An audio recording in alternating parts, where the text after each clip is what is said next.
تو میں کرامت کی بات آئی تو آئیے قرآن کریم سے بھی دیکھتے ہیں، کیا حضرت سلیمان علیہ السلام نے یہ جملہ ارشاد نہیں فرمایا کہ تم میں سے کون ہیں جو بلقیس کے اسلام قبول کرنے کے لیے جو آ رہی ہے، اس کے آنے سے پہلے جبکہ وہ قریب آ گئی تھی، اس کے آنے سے پہلے اس کے تخت کو میرے پاس لا کر دے؟ یہ سوال نبی کا کبھی بھی ضائع نہیں ہوتا، اور نبی کسی ناممکن چیز کا سوال بھی نہیں کرتے۔ تو اللہ کے نبی سیدنا سلیمان علیہ السلام کا یہ فرمانا،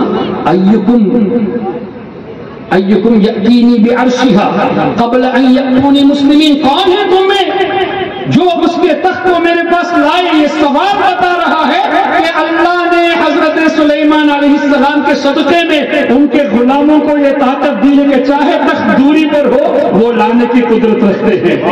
بے شک ورنہ یہ سوال بیکار ہو جاتا۔ اور جواب میں بھی ہے، کیا فرمایا؟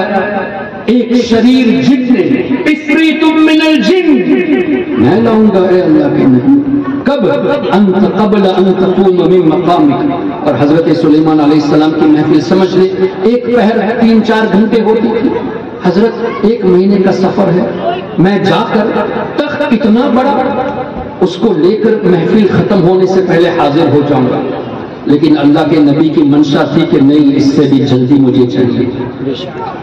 اب مجھے ایک اور بات بتائیے، میں یہاں آیا، یہاں سے اگر مجھے 2 کلومیٹر پیدل جانا ہے تو ہو سکتا ہے 15 منٹ میں پہنچ جاؤں، لیکن واپس آتے وقت 25 کلو کی بیگ اٹھا کر آؤں تو 15 منٹ میں نہیں آؤں گا، ٹائم زیادہ لگے گا۔ کیوں؟ وزن کی وجہ سے رفتار میں کمی آتی ہے، لیکن وہ عفریت، وہ جن کہہ رہے ہیں کہ میں جاؤں گا، وزنی چیز اٹھا کر آؤں گا اسی ٹائم کے اندر، لیکن اللہ کے نبی کی منشا اس سے بھی جلدی تھی۔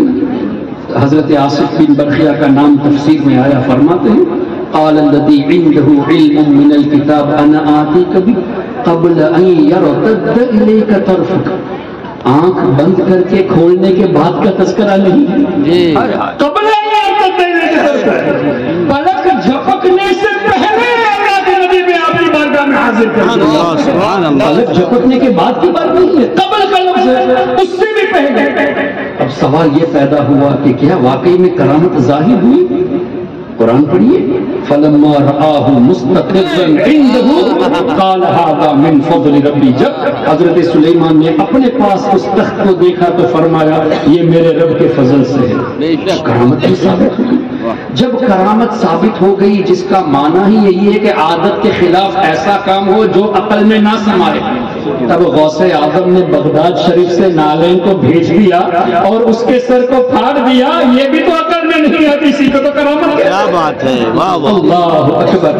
اب میں یہ عرض کر رہا تھا، سرکار غوث پاک رضی اللہ تعالیٰ عنہ نے دنیاوی زندگی میں فرمایا اللہ کے تمام شہروں کو ایسے دیکھ رہا ہوں جیسے ہاتھ کی ہتھیلی میں رائے کا دانہ۔ اب حدیث پاک سنیے، حدیث کا مفہوم، اللہ کے ولی کے نزدیک یہ دنیا، آپ کا اڑیسہ کتنا کلومیٹر پھیلا ہوا ہوگا؟ 1000 کلومیٹر سے اوپر ہوگا قریب قریب۔ ہمارا سری لنکا تو 350 کلومیٹر ہے، نارتھ سے ساؤتھ۔ پورا ہندوستان تقریباً 70 گنا سری لنکا سے بڑا ہے۔ یہ سری لنکا انڈیا کی بات نہیں ہے، روئے زمین کی بات ہو رہی ہے جی۔ آپ کے لوگ باہر کام کر رہے ہیں، جاپان میں ہیں، سنگاپور میں ہیں، دوسرے ملکوں میں ہیں، پھر بھی ٹوکیو سے اگر کوئی نیو یارک کا سفر کرے گا، جو جہاز 700-800 کلومیٹر کے سپیڈ پر جاتا ہے اس کو بھی 20 گھنٹے قریب لگتے ہیں، لیکن یہ پھر بھی ایسٹ اور ویسٹ نہیں ہے، مشرق اور مغرب نہیں ہے۔ اتنی بڑی دنیا حدیث کی روشنی میں اللہ کے ولی کے نزدیک عالم برزخ میں ماں کے رحم کی طرح ہے، ماں کے رحم۔ اب دنیاوی زندگی میں غوث پاک کو اللہ نے وہ طاقتیں عطا فرمائی کہ پوری دنیا کو رائے کے دانے کے برابر دیکھتے ہیں۔ اب دنیا ہی اتنی ہو گئی تو غوث اعظم اور بھی آسانی سے دیکھتے ہیں، اللہ کے اولیاء اور بھی آسانی سے دیکھتے ہیں۔ کیوں؟ حدیث کی روشنی میں پوری دنیا عالم برزخ میں اللہ کے نیک بندے کی نظر میں ماں کے رحم کی طرح۔ اب ماں کا رحم کیا 10 کلومیٹر بڑا ہے؟ 1 میٹر بڑا ہے کچھ ملی میٹر سے.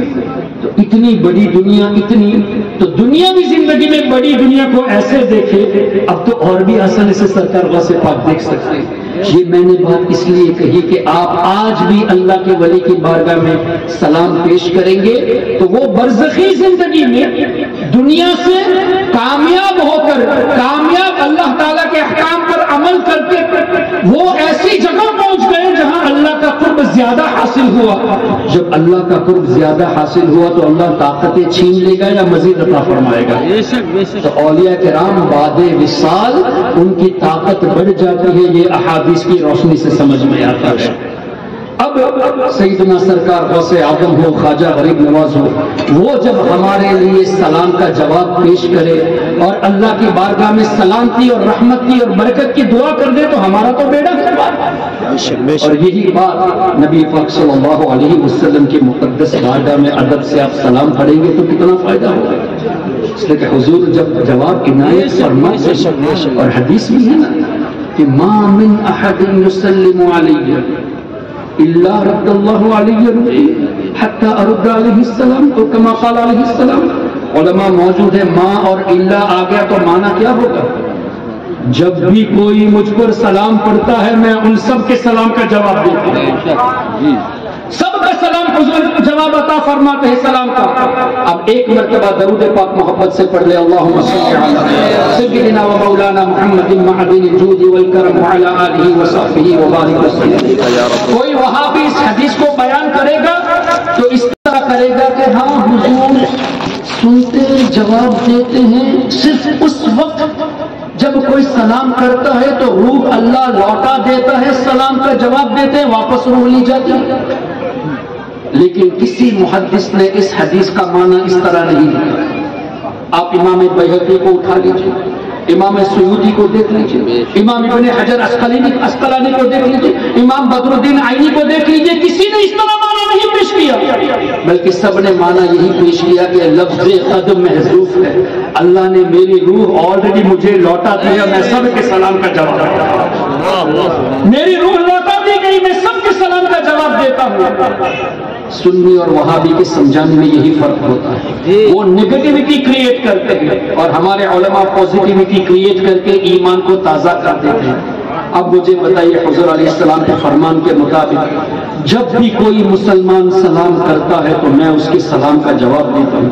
ایک اور مرتبہ پڑھے اللہم صلی علی سیدنا و مولانا محمد معدن الجود والکرم وآلہ وبارک وسلم. ہم سب نے سلام پڑھا، حدیث کی روشنی میں ہمارے آقا نے سلام کو سن بھی لیا، سب کو جواب بھی عطا فرمایا.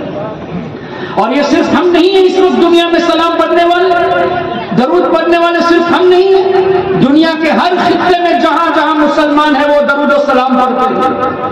جب درود و سلام سب پڑھتے ہیں کروڑوں کی تعداد میں ایک ہی وقت میں درود و سلام پڑھا جاتا ہے تو ماننا پڑے گا کہ کروڑوں کا سلام ایک ہی وقت میں ہمارے آقا سن رہے ہیں. اچھا پھر میں یہ کہوں کہ بیٹا آپ کا نام بتاؤ، آپ بتا دیں گے محمد یوسف فار ایگزامپل، آپ کہیں گے محمد ابراہیم. میں ایک ساتھ پوچھوں آپ سب کا نام بتاؤ، الگ الگ طریقے سے بتائیں گے، الگ الگ نام ہیں، میں سمجھ نہیں پاؤں گا. الگ الگ الفاظ سے آپ کہیں گے تو میں سمجھ نہیں پاؤں گا. لیکن ہمارے آقا کی شان یہ ہے کہ کوئی اللہم صلی علی سیدنا محمد پڑھتا ہے، کوئی صلی اللہ علیہ وسلم پڑھتا ہے، کوئی صلی اللہ علیہ نبی الامی وآلہ پڑھتا ہے، کوئی الصلاۃ والسلام علیک یا رسول اللہ پڑھتا ہے. الگ الگ صیغوں میں سلام پڑھا جاتا ہے. ایک ہی وقت میں کروڑوں کے الگ الگ صیغوں کو ہمارے آقا سنتے بھی ہیں اور ایک ہی وقت میں کروڑوں کو جواب بھی عنایت فرماتے ہیں. یہ حدیث کی ایک ہی آن میں کروڑوں کا درود اور سلام سننے کی طاقت اور ایک ہی آن میں جواب دینے کی قدرت میں حضور رکھتے ہیں. اس سے کیا پتا چلا کہ نبی پاک صلی اللہ علیہ وسلم کو اللہ نے وہ طاقتوں سے نوازا کہ کروڑوں کو سلامتی کی دعا سے ہر وقت نوازتے رہے. اور جس کو حضور کی طرف سے سلامتی کی دعا آ جائے اس کا تو بیڑا ہی پار. تو ہم جتنا ادب کے ساتھ درود و سلام پڑھیں گے ہمارا فائدہ یعنی اتنا ہی ہمارا درجہ بلند ہوگا اور نبی پاک صلی اللہ علیہ وسلم کا قرب حاصل ہوگا.